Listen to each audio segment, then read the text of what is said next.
사도 신경으로 신앙 고백 드림으로 새벽 예배 시작합니다. 전능하사 천지를 만드신 하나님 아버지를 내가 믿사오며 그 외아들 우리 주 예수 그리스도를 믿사오니 이는 성령으로 잉태하사 동정녀 마리아에게 나시고 본디오 빌라도에게 고난을 받으사 십자가에 못 박혀 죽으시고 장사한 지 사흘 만에 죽은 자 가운데서 다시 살아나시며 하늘에 오르사 전능하신 하나님 우편에 앉아 계시다가 저리로서 산자와 죽은 자를 심판하러 오시리라. 성령을 믿사오며 거룩한 공회와 성도가 서로 교통하는 것과 죄를 사하여 주시는 것과 몸이 다시 사는 것과 영원히 사는 것을 믿사옵나이다. 아멘. 이 아침 우리에게 주시는 하나님의 말씀은 고린도전서 15장 12절에서 19절 말씀까지, 고린도전서 15장 12절에서 19절 말씀까지 말씀 찾으셨으면 한 목소리로 같이 읽습니다. 그리스도께서 죽은 자 가운데서 다시 살아나셨다 전파되었거늘 너희 중에서 어떤 사람들은 어찌하여 죽은 자 가운데서 부활이 없다 하느냐. 만일 죽은 자의 부활이 없으면 그리스도도 다시 살아나지 못하셨으리라. 그리스도께서 만일 다시 살아나지 못하셨으면 우리가 전파하는 것도 헛것이요 또 너희 믿음도 헛것이며 또 우리가 하나님의 거짓 증인으로 발견되리니 우리가 하나님이 그리스도를 다시 살리셨다고 증언하였음이라. 만일 죽은 자가 다시 살아나는 일이 없으면 하나님이 그리스도를 다시 살리시지 아니하셨으리라. 만일 죽은 자가 다시 살아나는 일이 없으면 그리스도도 다시 살아나신 일이 없었을 터이요 그리스도께서 다시 살아나신 일이 없으면 너희 믿음도 헛되고 너희가 여전히 죄 가운데 있을 것이요 또한 그리스도 안에서 잠자는 자도 망하였으리니 만일 그리스도 안에서 우리가 바라는 것이 다만 이 세상의 삶뿐이면 모든 사람 가운데 우리가 더욱 불쌍한 자이리라. 아멘.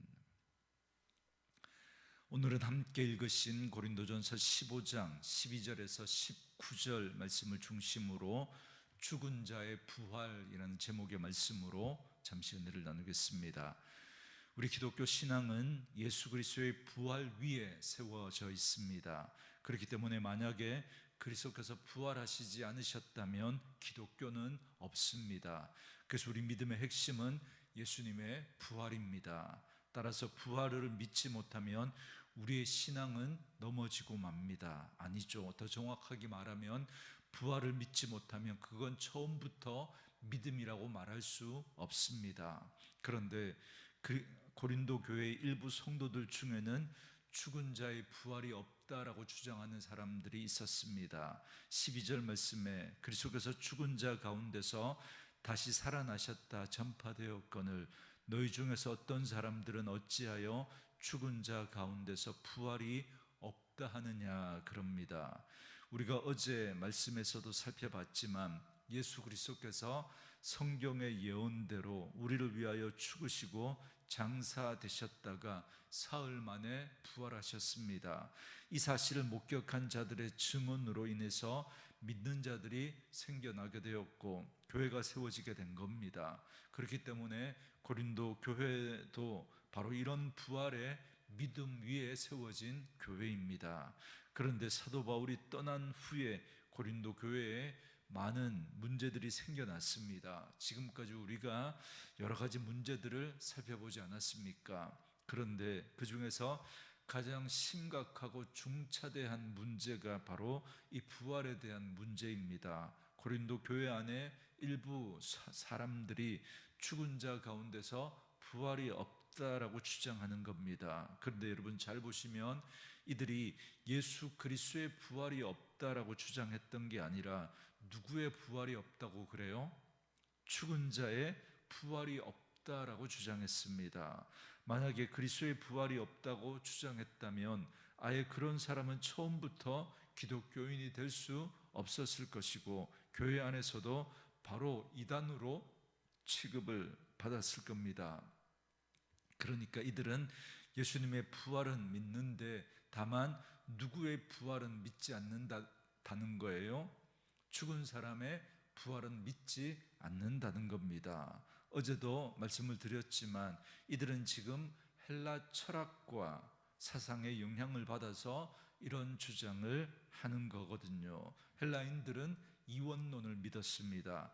육은 악하고 영은 선한 것이라고 하면서 영적인 것을 추구했습니다. 그렇기 때문에 이들에게 있어서 죽음은 영과 육이 완전히 구분되는 사건입니다. 그래서 죽음에 의해서 유한한 육은 완전히 사라지고 영원한 영은 이데아의 세계에 들어간다라고 믿었습니다. 그래서 이 죽음이야말로 그들에게는 영생이고 구원입니다.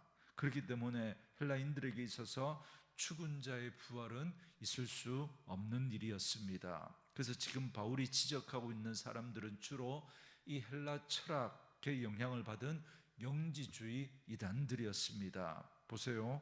이들은 처음부터 틀린 이야기를 하지 않습니다. 예수님의 죽으심과 부활을 믿는다 그럽니다. 그런데 죽은 자의 부활은 없다 그럽니다. 그런 상태로 예수님의 부활을 믿으면서 신앙생활을 하고 있었던 겁니다. 뭐 약간의 견해 차이니까 그래도 별 문제가 아니라고 생각했을지 모릅니다. 그러나 바울은 이게 심각한 문제다라고 이야기합니다. 그래서 13절과 14절에서 이렇게 말합니다. 만일 죽은 자의 부활이 없으면 그리스도도 다시 살아나지 못하셨으리라. 그리스도께서 만일 다시 살아나지 못하셨으면 우리가 전파하는 것도 헛것이요 또 너희 믿음도 헛것이며 그럽니다. 그러니까 죽은 자가 부활하는 일이 없다면 그리스도께서 죽었다가 다시 살아나셨다라고 하는 이 사실 자체가 부정되어져 버립니다. 그러니까 그리스도가 사실은 죽은 게 아니라 기절했다가 다시 깨어난 거다, 이런 주장을 하는 거죠. 이렇게 그리스도의 죽음 자체를 부정해버리거나 아니면 그리스도의 부활 자체를 부정해버리는 쪽으로 흘러가게 됩니다. 그래서 사실 예수님이 부활하신 건 후대 제자들이 그렇게 말하는 거고, 예수님의 고귀한 삶과 그분의 가르침과 정신이 지금도 우리 속에 살아있다면 이게 부활이 아니고 뭐겠느냐, 이러면서 예수님의 부활 자체를 부정해버리게 된다라는 겁니다. 그래서 사도 바울은 그리스도께서 다시 살아나지 않으셨다면 우리가 전한 것 캐리그마도 헛된 것이요 여러분의 믿음도 헛될 수밖에 없다라고 말합니다. 다시 말하면 그리스도의 부활이 없다면 우리가 전한 복음 자체가 거짓말이 되고, 그리고 그 거짓말을 믿는 우리의 믿음도 헛것이 될 수밖에 없다라고 말하는 겁니다. 그리고 그 뒤에 나오는 15절부터 18절까지의 말씀도 이 13절과 14절 말씀의 반복입니다. 바울답지 않게 글의 긴장감이 떨어지는 걸 감안하면서도 이렇게 같은 말을 반복하는 이유는 이 문제가 기독교 신앙에서 너무나 중요한 문제이기 때문에 그렇습니다. 죽은 자의 부활의 문제는 단지 그것만으로 끝나는 게 아니라 그리스도의 부활의 문제까지 연결이 되고 결국은 기독교의 선포인 캐리그마, 복음의 근간을 허물어 버리는 것이기 때문에 기독교의 모든 것이 허물어지게 되는 겁니다. 그렇기 때문에 이건 기독교의 신앙 자체를 뿌리채 흔들어 버리는 것이기 때문에 너무나 심각한 문제일 수밖에 없었던 겁니다. 그래서 만약에 어떤 이들의 말처럼 죽은 자가 다시 살아나는 일이 없다면 15절 말씀처럼 그것을 전한 사도들은 하나님의 거짓 증인이 되고 맙니다. 왜냐하면 죽은 자가 다시 살아나는 일이 있을 수 없는데, 그런데 그리스도가 죽었다가 다시 살아났다고 전했으니 거짓말을 전한 거짓 증인으로 드러날 것이기 때문에 그렇다는 겁니다.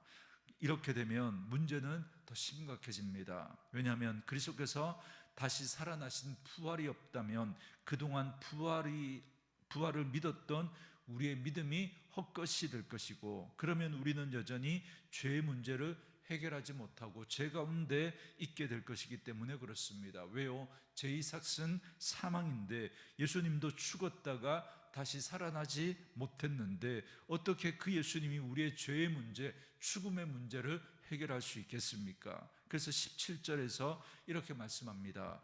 그리스도께서 다시 살아나신 일이 없으면 너희의 믿음도 헛되고 너희가 여전히 죄 가운데 있을 것이요, 그럽니다. 뿐만 아니라 죽은 자의 부활과 예수님의 부활이 없다면 18절 말씀처럼 그리스도를 믿다가 죽은 사람들, 그리스도 안에서 잠자는 자들도 다 멸망했을 것입니다. 이처럼 부활은 우리 믿음과 죄의 문제와 너무나 긴밀하게 연결된 문제이기 때문에 그 부활이 없다면 우리의 믿음이 너무나 허망한 것이 되고 우리는 여전히 죄 가운데서 살다가 영원한 죽음에 이르고 말 것입니다. 그렇기 때문에 부활이 없다면 우리는 19절 말씀처럼 이 세상에서 가장 불쌍한 사람이 되고 말 것입니다. 왜요? 부활이 없다면 우리가 살아가는 이 세상의 삶이 전부지 않습니까? 그러니 우리가 살아가는 동안 더 많이 가지고 더 많이 올라가고 더 많이 누리며 살아가는 게 제일 지혜로운 삶이고 그 삶이 가장 행복한 삶 아니겠습니까? 그런데 우리는 우리가 살아가는 이 세상의 삶이 전부가 아니라는 사실을 믿고 영원한 하나님 나라에 대한 소망을 가지고 이 땅에서 삶을 희생하고 포기하며 살아가는 사람들입니다. 그런데 죽음과 함께 모든 것이 끝난다면 이 땅에 사는 동안 할 수만 있다면 모든 즐거움과 쾌락을 누려봐야 그렇게 살아봐야 하지 않겠습니까? 그러나 우리는 이 세상이 아니라 하늘나라에 소망을 두고 살아가는 자들입니다. 그래서 때로는 하고 싶은 게 있어도 절제하고 포기하고 교회를 위해서 다른 사람들을 위해서 희생하기도 하고 내 성질대로 하고 싶은 마음이 이렇게 막 올라오지만 참고 견디면서 하나님의 말씀과 그 약속을 붙들고 살아가지 않습니까? 세상 사람들은 그런 우리들을 보고 어리석다고 말합니다. 죽으면 모든 것이 끝인데 왜 그렇게 미련하고 어리석게 사느냐고 말합니다. 그러나 여러분, 결코 그렇지 않습니다. 죽음이 끝이라면 왜 세상의 모든 사람들이 내세의 복을 비는 명복을 빈다라는 말을 하겠습니까? 그들도 아는 거죠. 하나님의 형상을 가진 영적인 존재가 사람이기 때문에 어렴풋이나마 죽음 이후에 그 다음 세계가 있다는 걸 아는 겁니다. 다만 이 땅에서의 삶을 포기하고 싶지 않으니까 애써 그걸 부인하는 겁니다. 그러나 죽음 이후에 분명히 알게 될 것입니다. 그리고 그것을 믿지 않은 사람과 믿은 사람의 삶은 극명하게 달라지게 될 것입니다. 예수 그리스도를 믿고 부활을 소망하며 믿음의 삶을 살았던 사람들은 생명의 부활로, 예수 그리스도를 믿지 않고 부정하면서 이 세상의 삶만 추구하며 살았던 사람은 심판의 부활로 나오게 될 것입니다. 여러분, 과연 누가 더 불쌍한 사람일까요? 이 땅의 유한한 삶을 위해서 내세의 영원한 삶을 내팽겨쳐버린 그 사람이 불쌍합니까? 아니면 내세의 영원한 삶을 위해서 이 땅의 유한한 삶을 절제하며 포기하고 희생하며 참고 살았던 사람이 더 불쌍합니까? 그러므로 이 부활에 참된 소망을 가지고 우리도 주님처럼 반드시 부활하게 될 것을 믿으며 우리에게 주어진 이 땅에서의 삶을 믿음으로 살아가며 승리하는 저와 여러분들 되어줄 수 있기를 주의 이름으로 축원합니다. 주신 말씀 묵상하시면서 이 찬양 함께 들으시며 기도하는 시간 갖겠습니다.